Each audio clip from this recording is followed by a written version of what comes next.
Salut, c'est Tom de la Photo Avenue. Alors oui, ça y est, enfin, je vais pouvoir te parler du trépied que j'utilise tous les jours depuis 2015. Et crois-moi, ce trépied, eh bien, je suis pas prêt de le changer.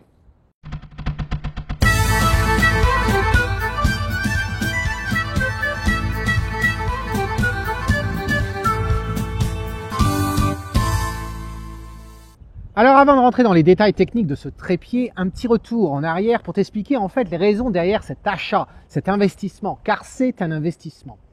On est en 2015, je tourne une vidéo sur la plaque en L. Si tu ne te rappelles pas, si tu n'as pas vu cette vidéo, eh bien je t'invite à le faire, le lien s'affiche ici. Je vais d'ailleurs te faire une nouvelle vidéo sur une nouvelle plaque en L que j'utilise depuis à peu près 2 ans maintenant. Bref. Je vais sur une colline qui est entourée d'un bourg, j'enregistre la vidéo et si tu regardes la vidéo correctement, tu peux t'apercevoir qu'il y a une des jambes du trépied qui à l'époque était le Manfrotto que j'utilisais en alu, assez lourd d'ailleurs. Il y a une jambe qui part complètement de travers, c'est assez curieux. Après l'enregistrement, je regarde et effectivement la jambe est tordue, elle est cassée en soi, je peux pas trop la remplacer, etc. Et du coup je me dis il est temps de penser à acheter un autre trépied. Alors aussi pourquoi le stress à ce moment-là, tout simplement parce qu'un mois et demi plus tard, je partais pour une expédition dans l'Ouest américain, visiter les canyons, enfin présenter les canyons américains à mon père. Et on partait 3 semaines, faire un road trip et puis aller dans le Grand Canyon, les différents canyons de Utah, etc., faire de la photo et tout. Et donc, c'est vrai qu'à l'époque, j'avais un trépied de voyage qui était le Bifree de Manfrotto, le Bifree version alu. Et qui fait à peu près 2 kilos, je crois aux alentours de 2 kilos, peut-être en dessous de 2 kilos 500 en tout cas. Et puis, je me voyais vraiment pas passer 3 semaines sur la route aux États-Unis, faire des photos, aller dans des lieux extraordinaires et utiliser mon Bifree. Pourquoi? Parce que certes, il est très léger, mais comme je dis à chaque fois, à tout matériel, il y a forcément des compromis derrière. Et le Bifree, je dois dire que j'en suis pas forcément fan. Voilà, il est assez léger, etc. Certes, mais au niveau de la stabilisation et tout, j'étais pas forcément statique, surtout au niveau de la tête, voilà. Donc, je me suis dit, il va falloir que j'investisse. Qu'est-ce que je recherche derrière un trépied, le trépied en fin de compte, hein? Eh bien, je recherche un trépied qui n'a pas de colonne centrale. Pourquoi? Parce que la colonne centrale, en fin de compte, n'apporte rien d'autre si ce n'est de la hauteur, qui peut être beaucoup hein, sur certains trépieds de voyage surtout, mais je ne cherchais pas un trépied de voyage, je cherchais un trépied de tous les jours qui ne soit pas lourd, qui n'ait pas de colonne centrale et du coup qui soit assez haut pour que je n'ai pas à me baisser quand je veux prendre une photo à taille humaine. Voilà. Et donc du coup, en regardant ce qu'il y avait autour, et puis à l'époque, c'est vrai que j'avais vu ce qu'avait mon ami Joe Cornish et il y avait une marque qui me plaisait pas mal. Cette marque, Gitzo. Alors, peut-être qu'elle te dit quelque chose, peut-être qu'elle te dit rien. Pour certains, Gitzo, ça va être la Ferrari des trépieds. Pour d'autres, ça va être des trépieds extrêmement chers.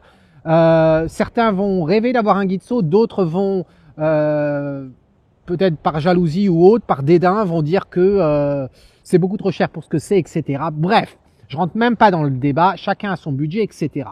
Je regarde donc les trépieds de Gitzo et il y avait une série qui était extrêmement versatile, la plus robuste possible, qui s'appelle la série systématique. Voilà. Et je regardais le carbone. Alors c'est vrai qu'en une année plus tôt, en 2014, j'avais fait une vidéo ici. Alors ici d'ailleurs, où est-ce qu'on se trouve ici? Comme derrière moi, tu peux peut-être voir, il y a une île. Eh bien cette île, c'est pas n'importe quelle île. C'est l'île à Yellow Craig, pas très loin d'Édimbourg. C'est cette île qui a inspiré Louis Stevenson pour sa fameuse île au trésor. Voilà. Donc j'avais fait une vidéo ici, juste derrière, là, sur la côte. T'expliquant en fait comment acheter un trépied, quoi choisir, quoi regarder, etc.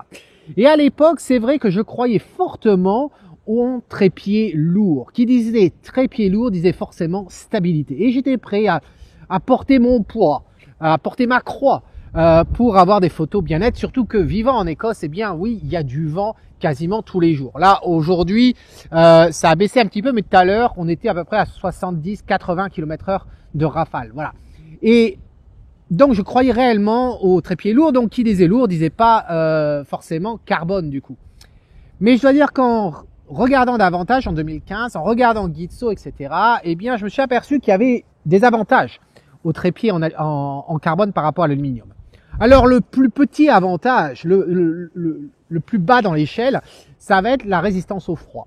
C'est-à-dire qu'un trépied en alu, si tu le prends, eh bien, il va absorber le froid ambiant et donc quand tu vas le tenir, il va être froid.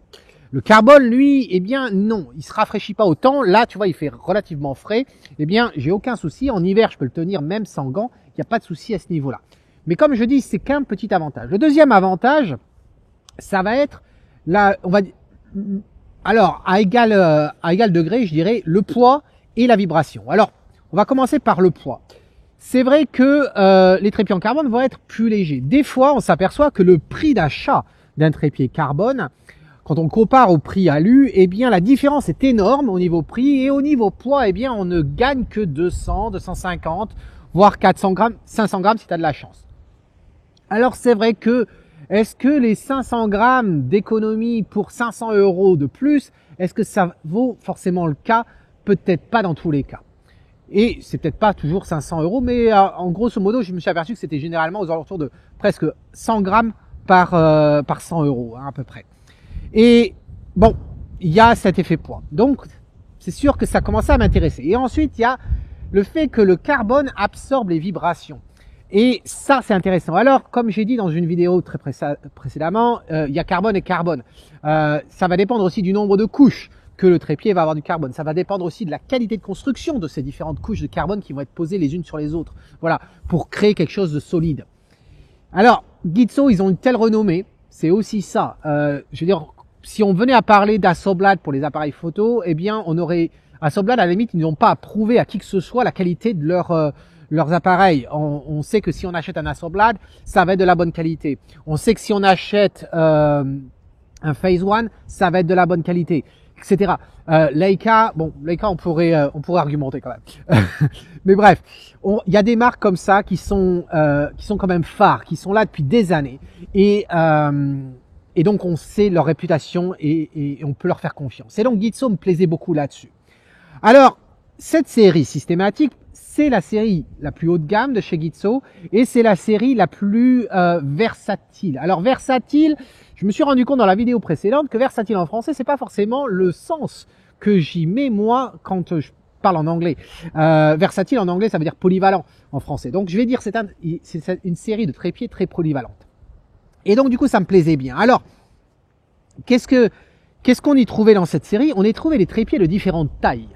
Et ça devait être intéressant. Alors non seulement tu avais différentes sections, tu pouvais choisir le nombre de sections que tu voulais, mais en plus de ça, tu pouvais choisir la hauteur de ton trépied qui n'était pas forcément liée au nombre de sections. Et ça, c'est important. Parce que si tu achètes un trépied et que tu ne veux pas de barre centrale, alors pourquoi je veux pas de barre centrale? Pas de barre centrale parce que je veux un trépied qui soit stable. Voilà. Je veux un trépied qui soit stable, qui puisse être mis à ras de terre sans aucun souci. J'ai pas envie de démonter une barre centrale, j'ai pas envie d'inverser mon trépied, etc. Ce Gitzo là, qui est, alors je vais te donner la référence, hein, c'est le GT3542 LS. Alors, si tu te demandes qu'est-ce que c'est cette référence-là, dans l'article blog, le lien s'affiche en haut ici, mais également dans la description, il y a un tableau qui va t'expliquer en fait les codes derrière les références Gitzo. Voilà, tu vas comprendre qu'en fait ce code, ce nom de série là, il a des informations. Chaque chiffre représente une information. Voilà. Alors, ce trépied là, par exemple, quand on l'ouvre, et puis je vais rentrer en détail hein, voilà, tu vas t'apercevoir que je peux le mettre comme ça à plat. Et là, du coup, eh bien, je suis extrêmement bas.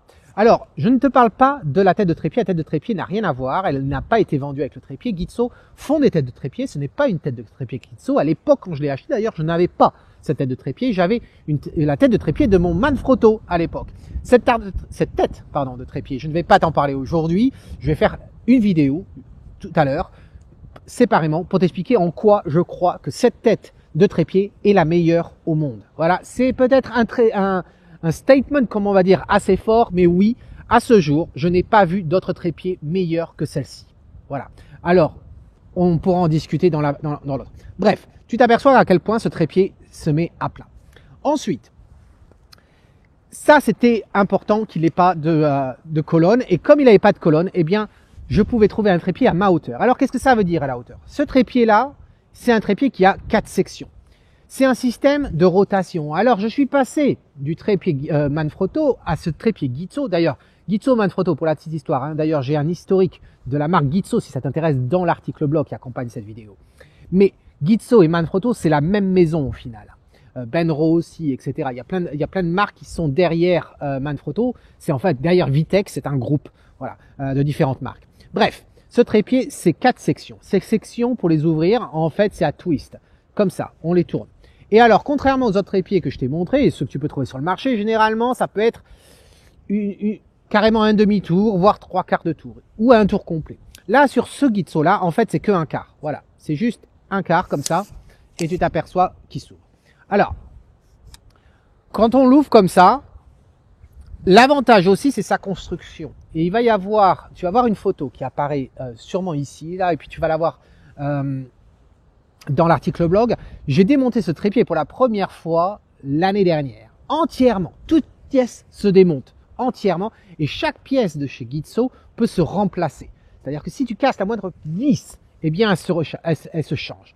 Certes, elle va peut-être pas être donnée, mais au moins tu peux la changer. Et même ce trépied, cet été, il m'est arrivé un petit problème. J'avais la vis qui s'était tordue ici parce que j'avais fait tomber le trépied à un moment donné sur du carrelage. Et du coup, j'ai cru que j'allais avoir besoin de changer la vis. Je trouve que j'ai pu la réparer, mais j'ai regardé et effectivement, ce trépied qui est sorti il y a un bout de temps quand même, eh bien, je pouvais récupérer la petite vis en question et chaque partie de ce trépied peut se changer. Voilà. Et donc, je l'avais démonté entièrement. Le système de fermeture, qui est quand même assez intéressant parce que c'est 2 lamelles. Et chaque lamelle, tu vas aller voir qui s'affiche à côté de moi là. 2 lamelles en fait qui se tiennent. C'est des lamelles en plastique dur. Ça paraît complètement simpliste comme système, mais ça marche. C'est surtout qu'aussi que si tu ne serres pas complètement ton pied sous le poids, ça va créer de la tension. Et cette tension va faire en sorte que le trépied va tenir, la section va tenir. Donc c'est quand même assez intéressant. Pourquoi je ne voulais plus le système de poussoir habituel? Tout simplement parce que je me suis aperçu que dans le temps, eh bien, ça ne fonctionne pas correctement. Certes, au début, c'est pratique, surtout que tu peux voir très facilement à l'œil nu quelles sont les sections qui ne sont pas encore fermées, etc. Et c'est même pas une question de vitesse, hein, parce que tu peux, pareil, ouvrir les 3 ou les 4 en même temps avec tes doigts, comme ça, c'est pas du tout ça. C'est uniquement que c'est sensible à la corrosion, à le sel qu'il y a dans le vent, dans l'eau, etc., l'humidité ambiante. Et je rappelle que je vis en Écosse. Et donc, au bout d'un moment, eh bien, c'est vrai que les ressorts deviennent de plus en plus durs. Et du coup, ça devient assez difficile de tirer cette, je sais même pas comment on pourrait appeler ça, ce latch en anglais pour l'ouvrir ou le fermer. Voilà. Donc, j'avoue que ce système-là me plaît, ne m'a jamais fait défaut. Voilà. Alors, au niveau de la hauteur de ce trépied, je vais te montrer qu'est-ce que ça donne. Alors, d'abord, avant de te montrer la hauteur, le système de fermeture ici. En fait, contrairement aux autres où tu appuies, où tu descends, là, c'est exactement le même système que le premier trépied qu'on a vu dans cette série dédiée au trépied, le trépied de chez KNF. Eh bien, on va tirer. Alors, contrairement à KNF, bien sûr, la petite patte ici, elle n'est pas en plastique, non, elle est en métal, voilà. Elle est en métal et on le tire et en fait, on a plusieurs crans. Alors, on a celui-ci qui est le maximum. Ensuite, on en a un autre qui est ici. Et enfin, on en a un qui est comme ça. Voilà. Voilà les trois positions. 1, 2, 3. 3 positions. Voilà. Tu remarqueras une chose. C'est que, et tu vas le voir plus quand je vais retirer la tête. D'ailleurs, je vais retirer la tête maintenant. L'avantage de ce système-là, du systématique, c'est que en fait, on peut retirer facilement la tête ici. Alors, tu vas me dire sur tous les trépieds, c'est un petit peu le cas. Attends, je vais dévisser ça pour que ce soit plus facile pour moi de te montrer. C'est un peu le cas pour tous, mais il faut les dévisser. Là, c'est pas une question de visser. En fait, tu pourrais imaginer que tu as plusieurs têtes de trépied. Imaginons que tu fais de l'animalier et que tu veux une tête à bascule. Eh bien, au lieu d'avoir à la visser à chaque fois, tu peux utiliser la plaque du trépied. Et oui, il y a une plaque pour la tête de trépied et il y a des plaques pour le trépied lui-même. Alors, ici, tu remarqueras, on a quelque chose pour dévisser, en fin de compte, je sais pas comment on l'appelait en français, quelque chose pour dévisser un boulon. Et donc, on va non pas le visser, hein, tant qu'à faire, on va le dévisser, voilà. Hop, je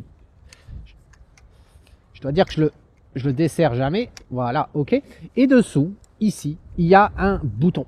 Et quand on appuie sur le bouton, en fait, ça déloque et on peut sortir. Alors, ça peut être pratique, j'en profite aussi pour te montrer que dessous, il y a, comme d'habitude, un crochet qui peut se retirer également et tu peux mettre d'autres types de crochets à cet endroit-là.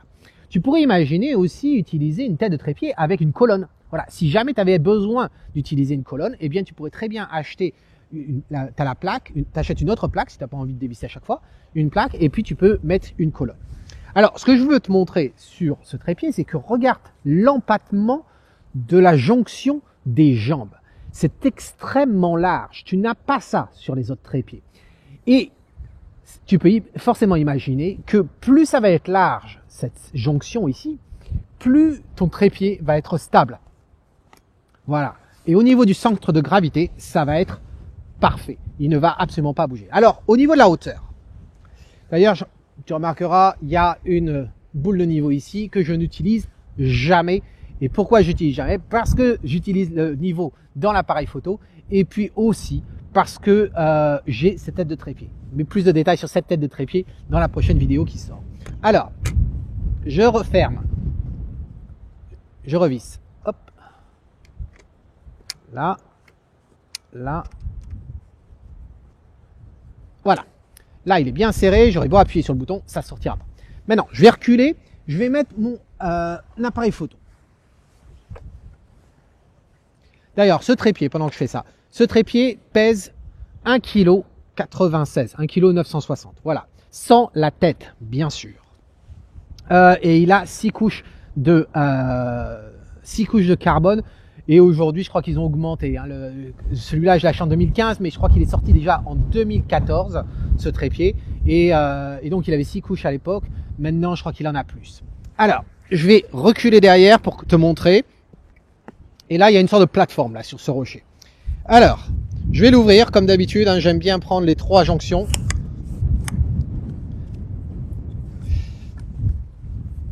Hop.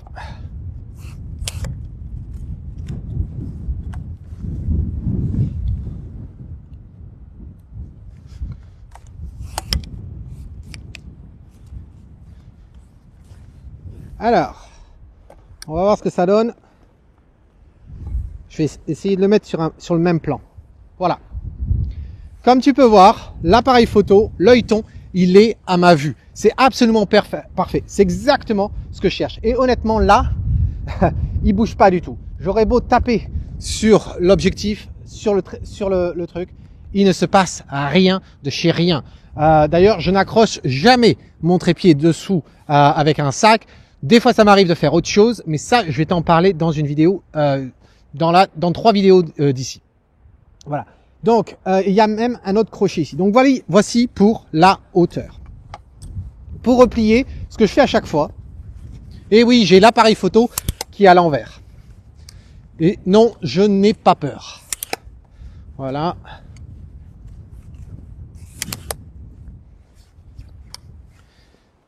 Ensuite, là. Parlons un petit peu des bouts, des embouts. Ici, c'est une pointe. Ce trépied, d'ailleurs, tiens, regarde, là, je l'avais dévissé avant pour pouvoir le faire.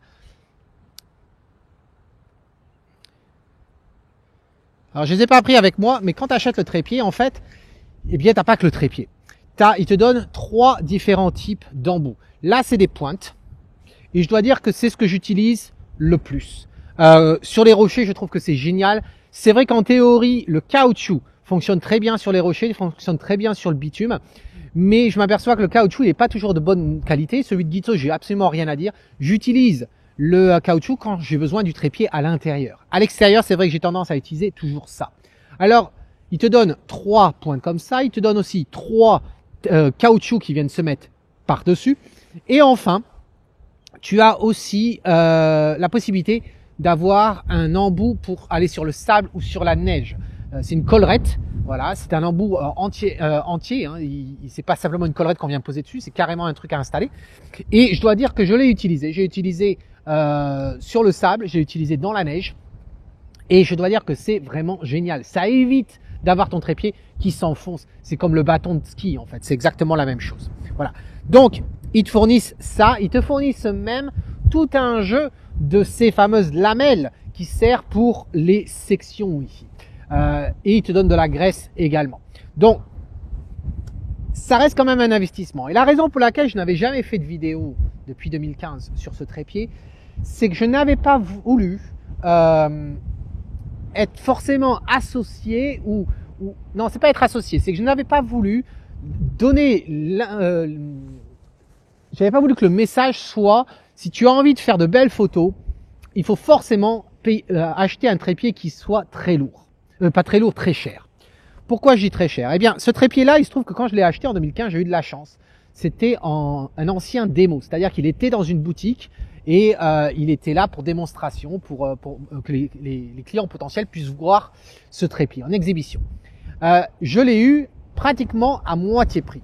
Je l'ai acheté 550 livres. À l'époque, ce trépied, il valait plus de 1000 euros. Voilà. Alors c'est pour cette raison-là que je n'avais pas envie de crier sur les toits et de dire « Eh regarde, j'ai un super trépied, j'ai acheté un trépied, il vaut plus de 1000 euros. » J'avais pas envie de faire ça. Alors c'est vrai que depuis, j'ai fait plein de vidéos sur des trépieds pas chers, etc. Parce que, comme tu le sais, pour moi, les trépieds, c'est extrêmement important. Et à la question, est-ce qu'on peut faire de la photo de paysage sans trépied? Ma réponse reste non. Donc, si tu n'as pas le budget pour dépenser 1000 euros sur un trépied, eh bien, je préfère que tu dépenses ton argent dur à gagner, que tu te dépenses sur des trépieds qui sont bon marché, mais que je considère être de bonne qualité, plutôt que de ne pas utiliser de trépied du tout. Voilà mon point de vue là-dessus. Donc, je dois dire que depuis 2015 que je l'ai, eh bien, est-ce que je regarde les autres trépieds? Oui, ça m'arrive par curiosité. Mais honnêtement, je ne ressens aucun besoin d'acheter un autre trépied. À aucun moment, en plus de 4 ans maintenant, à aucun moment, ce trépied m'a donné l'impression d'avoir à faire un compromis. Où que je sois, je suis allé dans énormément de pays avec ce trépied, il est allé pratiquement partout en Europe, il est allé aux États-Unis, il est allé en Afrique également. Vraiment, ce trépied ne m'a jamais déçu et ne m'a jamais fait réfléchir à deux fois. Et je dois dire que oui, c'est une histoire d'amour avec ce trépied, je transporte partout où je vais. Voilà. Donc voilà l'histoire de mon trépied, tous les détails, construction et tout, longueur. Alors la longueur, de tête je me souviens plus, mais tous les détails sont dans je crois que c'est 59 cm comme ceci. La hauteur debout, comme tu as vu tout à l'heure, je crois que c'est 1m45 ou 43-45. Ça peut paraître pas beaucoup, je fais 1m76, c'est pas le plus long, hein. Il y a une version qui est plus longue que celle-là, mais il faut pas oublier qu'après il y a la tête. Et comme tu as vu, avec la tête, plus la hauteur de l'appareil photo, eh bien ça arrive pile à mon œil et j'ai jamais besoin de me baisser, sauf si j'ai envie d'avoir le trépied plus bas. Voilà. Ce trépied est allé dans l'eau, dans la mer, sans aucun souci. Un autre avantage du carbone, c'est que le carbone ne rouille pas. Voilà. Contrairement à l'alu qui normalement ne devrait pas rouiller, mais il s'oxyde quand même. Voilà. Voilà, c'est tout ce que j'avais à dire sur ce trépied. Je te rappelle, le lien est sous la description. Et n'oublie pas les autres vidéos sur les trépieds que j'ai fait. D'ailleurs, petite annonce comme ça, le trépied dont je t'ai parlé juste précédemment dans cette semaine, eh bien, j'ai un code de réduction. Donc, je te mets le lien maintenant vers l'article blog où tu peux bénéficier de 20 ou 15% de réduction sur le trépied de chez KNF. Voilà, donc Fadi, hein, n'oublie pas si ça t'intéresse. Donc, en attendant, cet homme qui te dit si tu aimes ce que tu vois, eh bien, capture-le et s'il te plaît avec un trépied. Cheers.